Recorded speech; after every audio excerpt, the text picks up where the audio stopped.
Audience, good afternoon. My name is, as you can see here, Nazir Fattal. This is my student ID, course, and instructor. I was supposed to come with a partner. He bailed out on me because he's a little bitch, and the fucker couldn't come. Such a prick. Oh, and my project is about Damac. I was supposed to do a case study titled Brick by Brick. Okay, first off, I need to tell you a little bit about Damac. It was founded by this man.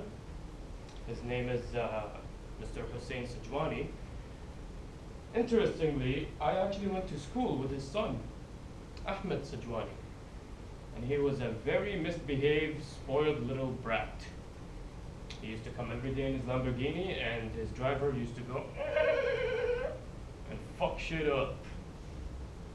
I'm gonna try to be professional from now on. Sorry for this piece of thing. The mission for Damac is to become the largest global real estate developer focused in luxury. Now we know a lot of large real estate developers out there, but Damac wants to be the largest focused in luxury. There they're trying to differentiate themselves among the competitors. And how do they do so? They decided to co-brand with a lot of prestigious companies, such as Versace, Fendi, Trump International, and Paramount Hotels. Inspired by the famous quote, "Built it and they will come." This quote was from Sheikh Mohammed bin Rashid. He saw a vision of Dubai, and his quote was, "Build it and they will come." And so this is what Damac has been inspired to do. Damac decided to segment their market, segmented by consumers. Now they are segmenting it by business, but apparently it wasn't in the case study, so I'm not going to go over it. For segmenting consumers, they decided they wanted to do demographic segmenting, geographic, psychographic, and behavioral. In demographic, like you can see over there, there is no place like Mason. You can see the man sitting there with his wife. It means they are living in luxury and they feel very successful. The feeling of very successful, see here, it becomes the psychographic part, where you have the psychology of you are successful, and this is the way you think, and this is how you want people to view you. This also changes your behavior. You behave differently due to your psychological views of life. And geographic, they targeted the ones in Dubai because they are the ones who are developing rapidly compared to all other nations across the world. Now, from Dubai, they wanted to expand.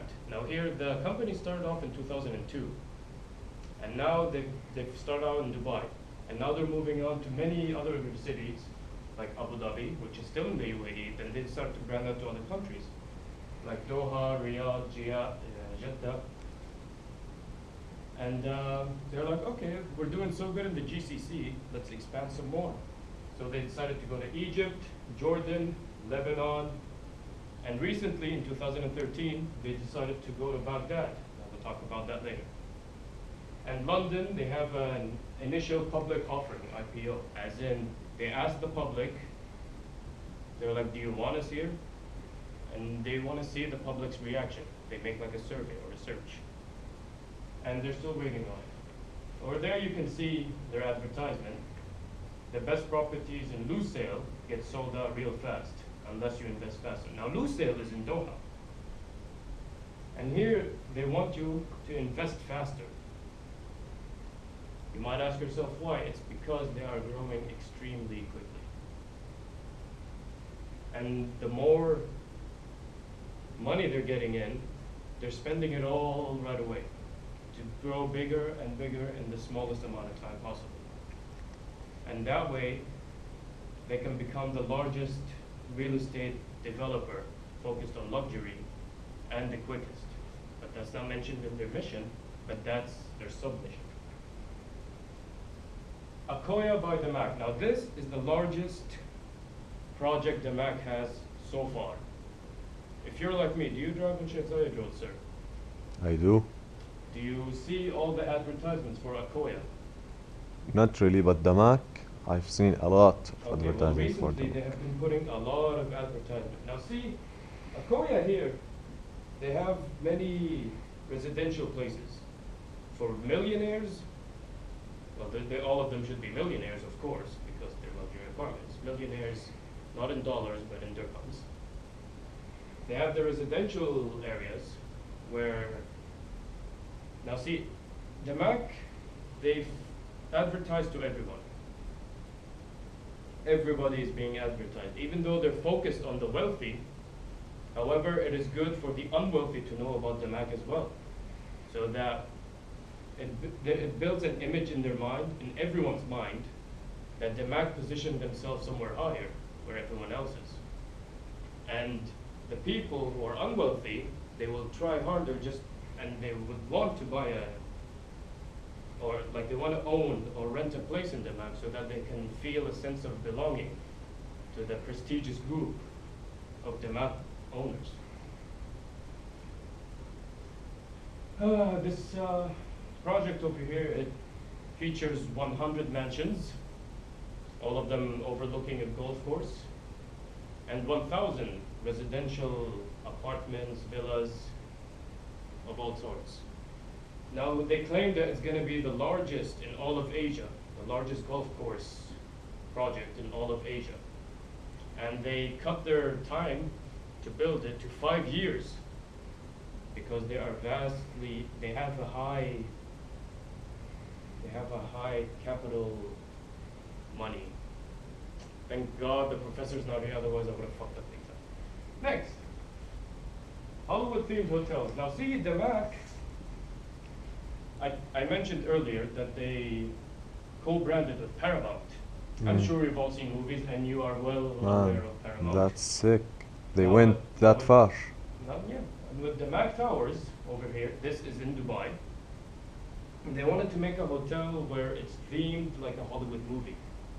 But they didn't want to stop at Dubai. They wanted to go to Saudi, Jeddah, and Doha.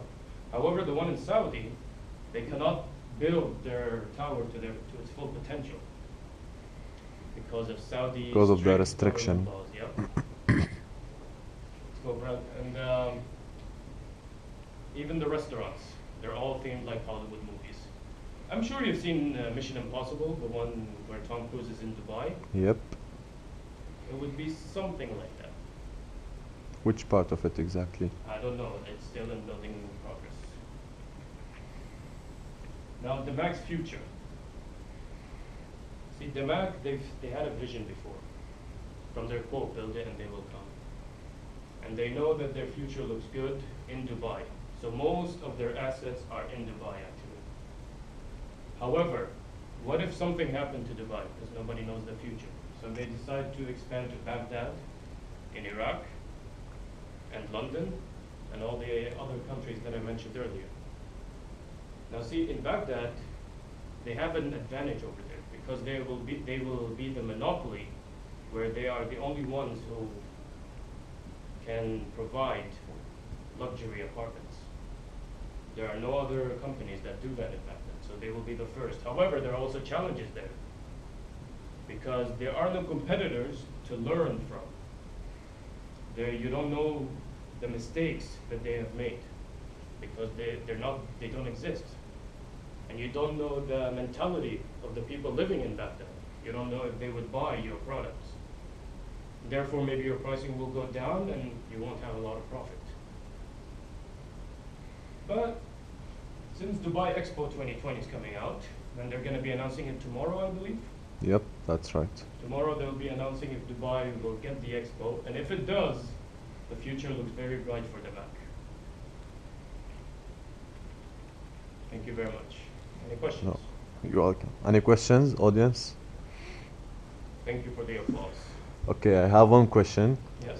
Is Damac private sector or is it has shares owned by the government? It is a private sector, and there are shares owned by the government. Now here, see, what do you mean by shares owned by the government? Like, is it fully private sector, or It is it's, for example, some companies like Amar Mhm. are owned by the Dubai government, Mhm. by Dubai holding properties. Mhm.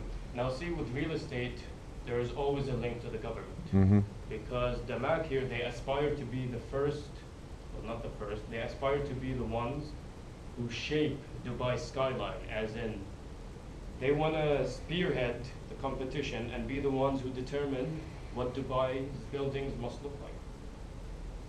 And they want Dubai to be a luxurious city, so they want to be the ones who do everything. Now see, every real estate company or developer, they are connected to the government. But however, they are a private sector, and it was founded by Hussein Sajwani in 2002, the year that I moved in here. He's a businessman from Dubai, isn't he? He is a local guy, yes. And I remember a story. My friend Ahmed Sajwani, he's not a friend, he was just with me in the same class. His brother actually died because he was spoiled and he was riding his motorcycle and he was going really fast and boom, he died. Very sad stuff. Anything else? One more question. Yes. Compared to Amar, Mhm. how big is Damac? Is it? Now see, Amar, they just build anything. Mm-hmm. They build the luxury buildings and they build normal buildings and they build the suboptimal buildings. As in they are very cheap and very poor. Like Karam. However, Damac, they're only focused on luxury apartments. No, what So I if mean, people see you and they go like, oh, he lives in a Damac building, he must be he rich. just must be a millionaire. What I mean is it the company size, like financial wise, funding wise, budget wise? Now financially and budget, Financially, exactly. Amar has more cash. They have more liquid with them. Damac, as soon as they get money in, they spend it right away to build more stuff and expand and grow. Because Damac is very young, they're not as large as Amar yet. Yet.